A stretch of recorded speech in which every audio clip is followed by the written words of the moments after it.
Here are 5 simple steps to start living a fearless life today. Hey guys, it's John sitting here in my living room on a chilly day outside. I already had my mug of coffee and my breakfast, and now I'm sitting here in my living room talking to you directly about 5 simple steps you can take to start living fearlessly today. You know, the Buddha says that the secret to enlightenment is the eradication of fear. And the Sufis say that God's on one side of a veil and we're on the other side of the veil, and their life is the struggle against the veil, and the veil is our fear. And the Bible says, though I walk through the valley of the shadow of death, I shall fear no evil. So all of these are talking about the concept of living fearlessly, releasing fear. Now, what happens when we release fear? When we release fear, we broaden to our greater awareness of love. Fear is an illusion of separation from that love. You know, in the present moment, fear is just an emotional reaction, but that present moment is having that reaction because of past experience and an expectation that something negative may happen in the future. So it's a matter of how do we break this cycle of fear? Well, in the words of the immortal Yoda, named must your fears be, before banish them you can. The first thing you have to do is you have to recognize that you're in fear. Now, people will try to figure out what they're afraid of, and they'll go through this whole process, but it doesn't matter what exactly you're afraid of. Name it as fear itself. Now, fear is easy to spot. If you're in a negative emotion of any kind, mad, sad, frustrated, angry, all of them are products of fear. So if you feel yourself depressed, angry, sad, in grief, those are fear. And all of those fears can be broken down to the fear of not being loved in some form. The reason for this is because that process is why we're here in the first place, to come here to experience our separation so that we can bring ourselves back to love fully by releasing that idea of separation and coming back to understand that beautiful purity of love. And that's the whole reason for the physical world, is to come here to play with our separation and to feel it from all different aspects, to understand love from all the angles. That's why in near-death experiences, people will have that life review. And in that life review, they'll experience their life emotionally, but they'll also experience it from the people that they were interacting with in life. They'll feel their emotions as well. We come to have a greater awareness of love and how it interplays in our lives. But first thing you have to do is you have to name it. So if you find yourself in one of those negative states, first thing you do is exhale. Because our fear response, our primal fight or flight response, makes us draw air into our lungs and we hold it. And when we draw air into our lungs and hold it, the body goes into a survival mechanism. And when the body goes into a survival mechanism, it shuts off our cognitive reasoning. It makes us not be able to think clearly. The body's trying to keep us alive in a moment that we no longer really have a threat. And so when you come from that aspect of what is my body doing, what is my experience of life doing, and you simply let the air out, you tell your body you're safe. And you, by acknowledging that you're in fear, naming the fear, you can banish it by saying, yes, that's just fear. In fact, the interesting thing is fear itself. When you get into a fear, you are literally in fear. But once you label it as fear, it's now an external that you have control of.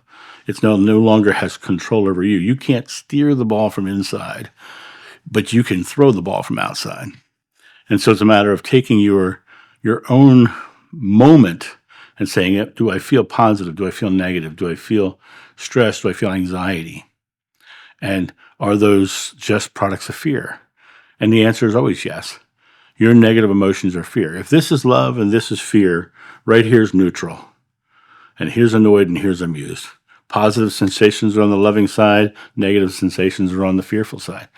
So start to acknowledge that your negative sensations, your negative emotions are coming from fear. And fear is always the great paralyzer. It's the thing that locks you up and holds you in place. And so name your fears so that you can release them. That's the first step. The second step is reframing your thoughts. So now your thoughts are creative. We know this because from all religions, pretty much. Buddhist is what you think, you become, you create your world. Christian says thought by thought, you forge your destiny. Bible says, as a man thinketh, so is he, right? Our thoughts are creating our experience. If our thoughts are creating our experience, our results are in front of us, not behind. Our results are in front of us, not behind. We think, and it comes into our experience. We think, and it comes into our experience. So if we're in our present moment and we're thinking negative thoughts, we're thinking harmful, hateful, sad, grief, all those things, we can say, okay, I am done with that, and I am receiving something new into my life. I am creating something. Something else is flowing into my experience. The toughest part is people tend to define their life by the results of their past thoughts. They sit in here and they say life sucks because of my experience right now is life sucks, right? Well, what they don't realize is that your thoughts are creating, and the more you stay focused on how bad things are, the more you're going to have more of those kind of experiences. That's why when Mother Teresa was asked to go to the anti-war rally, she said, no, have a pro-peace rally and I'll come. She wasn't focused on the war that was happening at the time. She was focused on the peace she was bringing into the experience. And so what you need to do is when you acknowledge that fear and you recognize that fear, understand it, okay, that is the result of the past, but now I am doing this. Now, you hear what I'm saying. I am doing this. Whatever you ask in God's name is granted. And Moses said God's name was I am. Not I was, not I will be, I am. So by you reframing this moment, acknowledging that fear, reframing this moment to the space of I am creating this new joyful experience.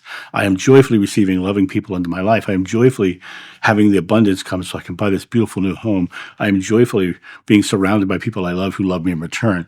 You can create anything into your experience and be in one specific spot. You know, I can be a 1,500-pound man, and I might have a hard time saying I'm a thin man, but I can say I am receiving a healthier body and know that healthier body is coming into my experience and start acting using my thoughts, words, and deeds towards that new reality that I have chosen. It's a matter of reframing the thought. I am fat. I am not fat. I am receiving a healthier body. And you shift the design into realizing that you're the creator of your experience. What you think, you become, you create your world. The results are in front of you, not behind. Step 3 is take small action. You know, trust is developed by results over time. And no trust is developed if no risk is taken. And the risks we take don't have to be huge, giant risks, jumping off of cliffs they can be small, brave actions. Take small actions. You know, great successes never happen all at once. Poof! Great successes happen one successful moment at a time. You talk to famous stars who people say they're an overnight success, and you talk to them, they say, no, I've been working for a decade trying to get to this place, and suddenly I'm an overnight success because I was found. It really comes down to taking those small actions. When you take those small actions build upon the last. Great successes happen one successful moment at a time. In the construct of creation, you know, you have to take the thoughts, words, and deeds and align them with your belief. Start doing the things that are in line with your belief. If you want to be a successful motivational speaker, you can't do that without a website. So the small deed might be buy your domain and build your website. And you can't do that without getting a speech. You may sit down and start writing your speech. Speeches don't become good until they're put in front of an audience and you see what works and what doesn't. So you book yourself to, free events in the area so you can practice your speech. Next thing you know, you're building up. See, I'm building thoughts, words, and deeds, but all of it is based upon the idea that I am becoming a speaker. Right? It really comes down to understanding that whatever it is you want to become, there are deeds that you know you can do that will take you to that place, but you're the only one who can take you to that place. You're the only one who can take the thoughts, words, and deeds, taking that small action, starting those little things that will get you to that next place. When you come to that space of realizing that those small actions are starting to build momentum, and you'll get more and more excited. Your belief will rise. Your faith in the outcome will become exponential. And next thing you know, you're going to start to see the results coming into your life really quickly. Then your faith grows even more, and it grows faster. So it really comes down to the actions done with faith are the actions that will bring you the results, which will grow your faith, which will help you create this thing into your life even more quickly. Number 4, stay completely present. This is the I am moment, not the I was or I will be moment. It's right here, right now. Stay in this moment with your full intention of this is what's happening. I am doing this. I am creating this. I am joyfully living into this. I am building my website. I am writing my book. I am, knitting the new blanket. Whatever it is you're doing, it really comes down to, in this moment, use your thoughts, words, and deeds wisely. If you're taking this moment and you have a goal, but you're spending the entire time watching television instead of putting your thoughts, words, and deeds towards the goal, you're just sitting in stagnation. And a lot of times people will sit in stagnation like that because of the fact that they're afraid to get started. So if you are not taking action, go back to step 1 and acknowledge that is a fear. The inaction itself is a fear. It's a fear of something. It's a fear of not being able to watch your favorite show because of this other thing. It's prioritizing that over that. It might be that looks like a lot of work, and I'm afraid it's going to be a lot of work. What would happen if I suddenly got into a new tax bracket? I was at a real estate convention in Florida one time, and there was this guy teaching us how to do this house repairs and flipping and all that stuff. And the one guy in the audience says, "Yeah, my biggest concern is that it'll push me into the next tax bracket. And the guy leading the class says, my friend, you would love to be in my tax bracket." And so, people will give themselves excuses and reasons for not taking action. But the not taking action is because fear has paralyzed them in some form. Some fear that they've chosen has paralyzed them in some form. And when you come to that place of realizing that fear in the present moment is just an emotional reaction, exhale. Let go of the fear. Stay very present. Stay right in this moment saying, I am creating this experience. I am joyfully living in this moment. I am. Not I will be, not I was. Well, I was having a hard time with, no, who cares? I'm going to. No, you're not going to. I am. I am receiving this into my experience. The outer expression is just a reflection of what you believe. And as you believe, it comes into your experience. So in other words, the results are in front of you, not behind. And so you have to stay present to have the outcome come into your reality. The last of the 5 steps is simply trust yourself. When you come from a religious background or an abuse background or a sarcastic family background, you're always on edge, and that's a fear, right? Understand that you've got to this point in life. You're here in this moment now. You're watching this video. So no matter what happened in the past, you overcame it because you're here. You didn't die. You didn't lose everything. You're here. And if you're here watching me right now, you're watching me on some device you own, a computer, a television, a phone, an iPad, you're here. You got to this point. You got through everything in your life. You've surpassed all the trials and tribulations. And right here, right now, you've made it. So you're resilient. Trust in your resiliency. Trust that you can create anything in your life. Trust that in the now, you have the ability to create anything. The greater works than I have done, you will do. Ye are gods. Ye are gods, right? Those statements are trust in self. It's, I believe I can create. I believe I have the ability to change my world in a positive way. Believe I have the ability to affect others in positive ways. Trust yourself in that regard.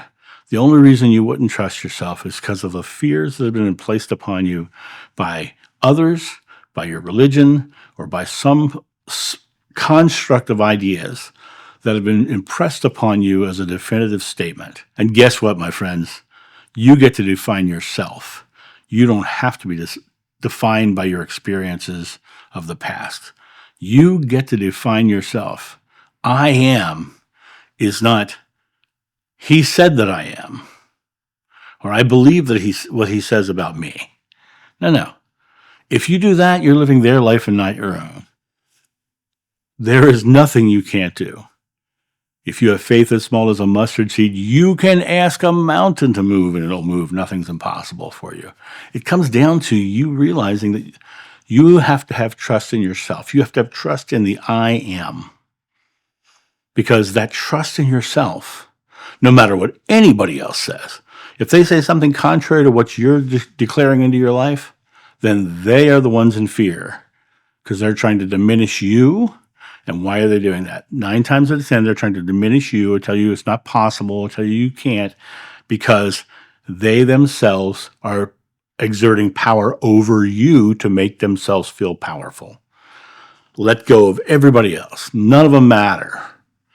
The only thing that matters about your life and your living fearlessly into this life is to step into the I am and hold it completely, solidly in your entire being. I am this, and nobody else can tell me what I am.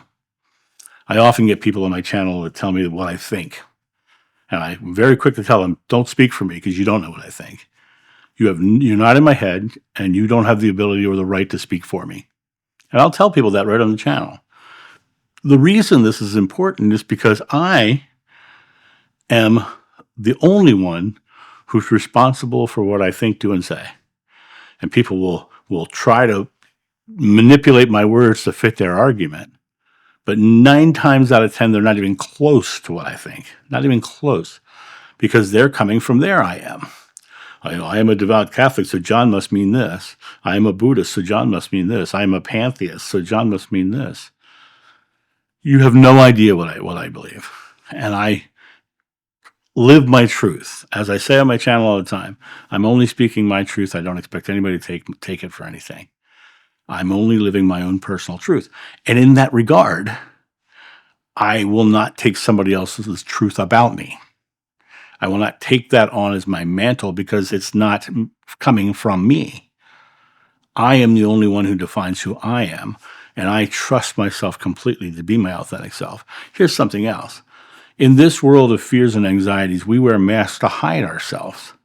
Let all those masks go. Be you unapologetically. Be you authentically. And let the chips fall where they may, because you're going to find very quickly that people who are trying to exert power over you or are trying to put you in your place or to tell you that you're wrong because of their religious beliefs or whatever, they will fall away from you.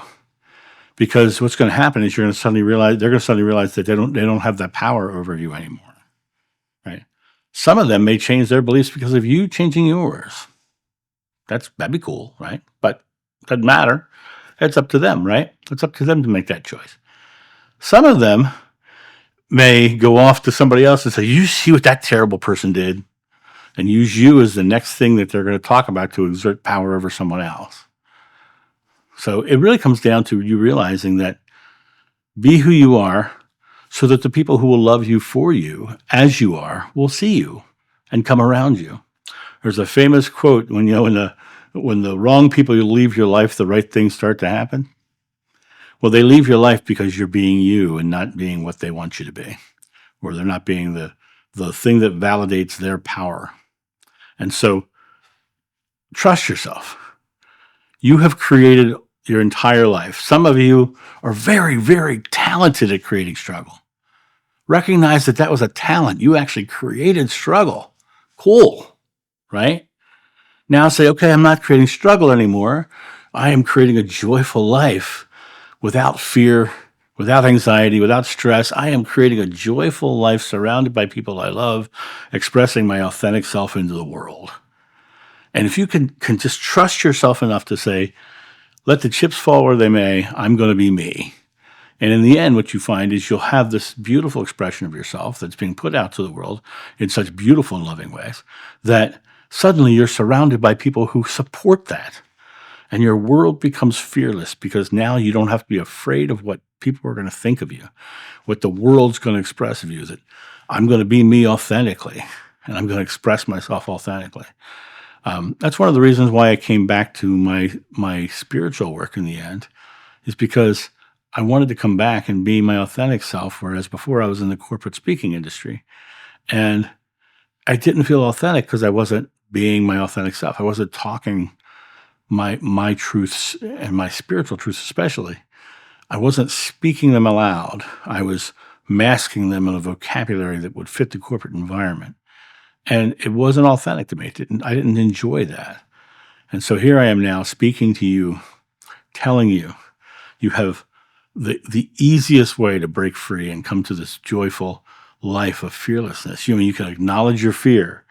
You acknowledge your fear, reframe your thoughts, take small present moment actions in power and in dignity, knowing full well that you have that ability. Do that in the present. Stay very present. As you stay in the present, it makes everything easier because now it's just these small actions that you take in the now, and trust that you have the ability to create it. Trust that you are the one who is bringing that into the reality. And these 5 steps are so simple. And it's the simplicity of these steps that make them easy to accomplish. It's just a matter of you taking that first little risk of doing it and watch your life change around you. And that's my thought on this. You guys have a great day. And I'll talk to you soon. See ya. Bye.